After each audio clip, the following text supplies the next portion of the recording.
Two of the government's scientific advisers have each warned that pubs and other leisure facilities may have to close once schools reopen in England next month to prevent a sharp rise in coronavirus cases. The experts say a possible trade-off may be needed so pupils can return to the classroom. Well, the warnings were made as parts of the north of England are experiencing those tougher lockdown measures after a rise in the number of COVID-19 cases there. With more, our science correspondent Victoria Gill. A family celebration, tinged with the impacts of the pandemic. While a downsized wedding went ahead in Bradford, new restrictions here and across a swathe of northern England mean that friends and families in different households are once again being told to keep apart. It's a weekend of mixed messages. Planned relaxation of lockdown restrictions in England has been put on pause. But outside of areas where restrictions have been tightened, people who've been shielding since March have been advised that it's finally safe to go out. For Michelle in Leicester, who's been treated for breast cancer, this meant an emotional reunion with her mum. The flowers are in the back of the car, you can just about see them. I'm only coming for the day, I'm not staying overnight, so I'm taking no extra risks. I'm just coming to see my mum. Now then, Pixie. Yeah, look at that. Woo! Yeah, we got it. We made it. I've got a present for you. Oh, But it's a nervous time for both of them. they're beautiful. I'm not right sure whether shielding is over because in a holiday town like we are, we get too many visitors to feel safe.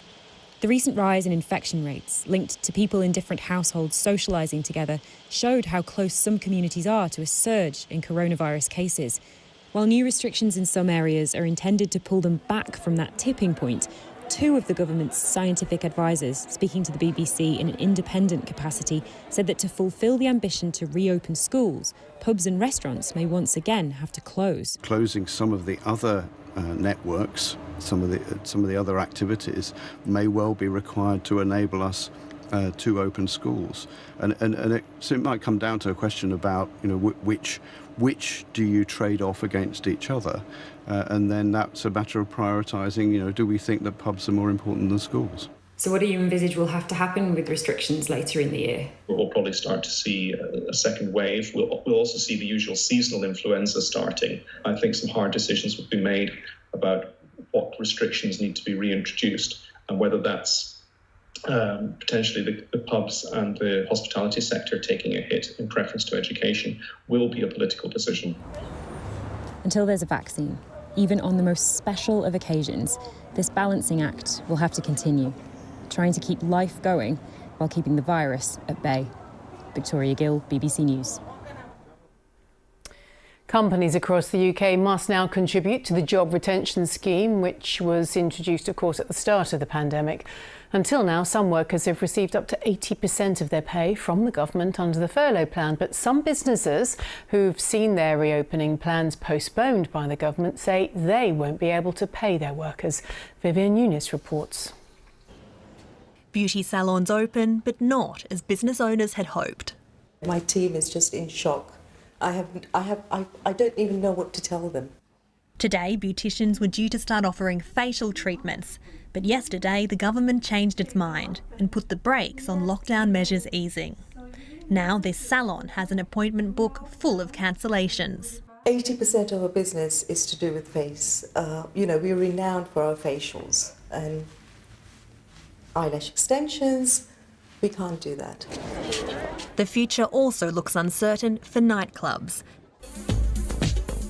Normally in summer, Fabric, one of London's most famous venues, would be heaving. Instead, the sound systems here have been silent for the past 4 months. The bar staff, floor staff, cloakroom, cleaners, they've all now lost their jobs. Now another worry. From today, employers must start paying national insurance and pension contributions for their furloughed staff. Ahead of the change, Fabric laid off 50 workers. The freelancers have already lost their income. There's been a wave of redundancies already. There's a possibility that we may have to make further redundancies. So there's a real risk of everyone losing their job, frankly. From September, employers will need to pay 10% of their staff's wages while they remain on the furlough scheme. In October, that increases to 20% before cutting off completely at the end of that month. The fear is, with so many businesses still struggling, that will trigger a wave of redundancies.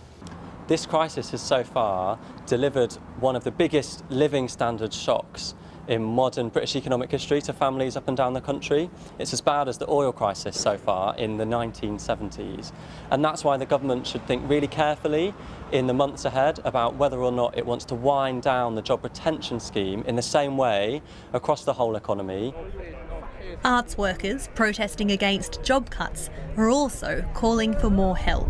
We are all in this together, and we are going to have to save theatre and save the arts and save the jobs. Socially distanced indoor performances were set to start today.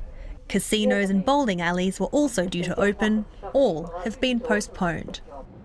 The government says it's supporting closed parts of the economy with business rates relief, tax deferrals, grants and loans.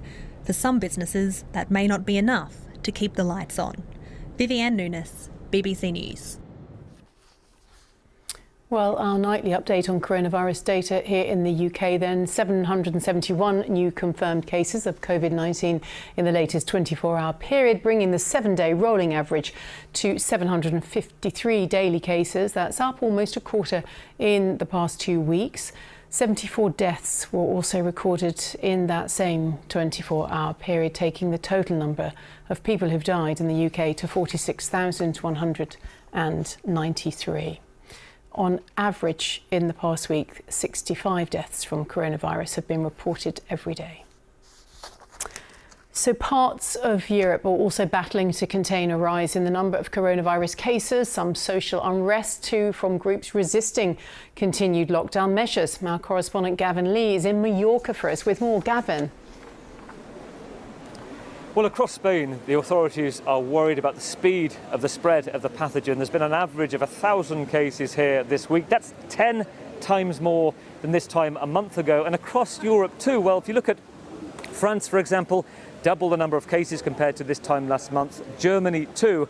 And also, if you look at the likes of Italy, better news there because they have had a slight increase, but Belgium, 5 times the number of cases compared to a month ago. In Germany, as of next week, they are going to make it mandatory for travellers coming back from areas of high risk to have a COVID test. Now, that includes in Europe, parts of Spain, in Luxembourg too, but for the moment, not for the UK. Now, here in Mallorca, there have been fewer cases, around 27 COVID cases a day, but it's been the first confirmed case of tourists being put in isolation since the lockdown was eased. There's one person out of a party of 10 currently close by here in Palma and now in isolation in a hotel. It is a worry, but no big concern at the moment and reason for alarm.